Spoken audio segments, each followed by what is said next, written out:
नमस्ते दोस्तों, आपका हमारे मोटिवेशनल कथा यूट्यूब चैनल में स्वागत है। यहाँ हम आपके जीवन को उज्जवल और प्रेरणादायक कथाओं के माध्यम से रंगीन बनाने का प्रयास करते हैं। तो अगर अभी तक आपने हमारा चैनल सब्सक्राइब नहीं किया है तो चैनल को जरूर सब्सक्राइब करें। साधु और खजूर। एक दिन की बात है, एक साधु गांव के बाहर वन में स्थित अपनी कुटिया की ओर जा रहा था। रास्ते में बाजार पड़ा। बाजार से गुजरते हुए साधु की दृष्टि एक दुकान में रखी ढेर सारी टोकरियों पर पड़ी। उसमें खजूर रखे हुए थे। खजूर देखकर साधु का मन ललचा गया।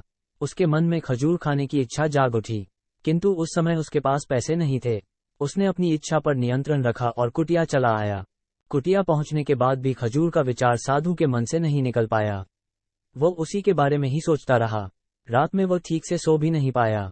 अगली सुबह जब वह जागा तो खजूर खाने की अपनी इच्छा की पूर्ति के लिए पैसे की व्यवस्था करने के बारे में सोचने लगा। सूखी लकड़ियां बेचकर खजूर खरीदने लायक पैसों की व्यवस्था अवश्य हो जाएगी, ये सोचकर वह जंगल में गया और सूखी लकड़ियां बीनने लगा। काफी लकड़ियां एकत्रित कर लेने के बाद उसने उसका गट्ठर बनाया और उसे अपने कंधे पर लादकर बाजार की ओर चल पड़ा।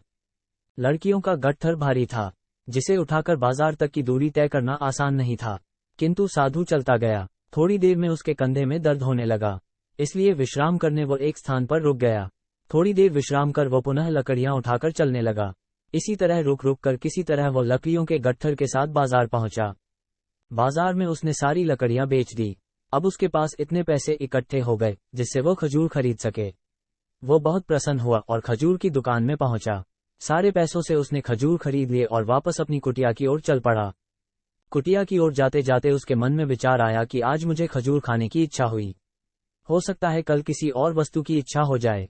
कभी नए वस्त्रों की इच्छा जाग जाएगी, तो कभी अच्छे घर की, कभी स्त्री और बच्चों की, तो कभी धन की। मैं तो साधु व्यक्ति हूँ, इस तरह से तो मैं इच्छाओं का दास बन जाऊंगा। यह विचार आते ही साधु ने खजूर खाने का विचार त्याग दिया। उस समय उसके पास से एक गरीब व्यक्ति गुजर रहा था। साधु ने उसे बुलाया और सारे खजूर उसे दे दिए। इस तरह उसने स्वयं को इच्छाओं का दास बनने से बचा लिया।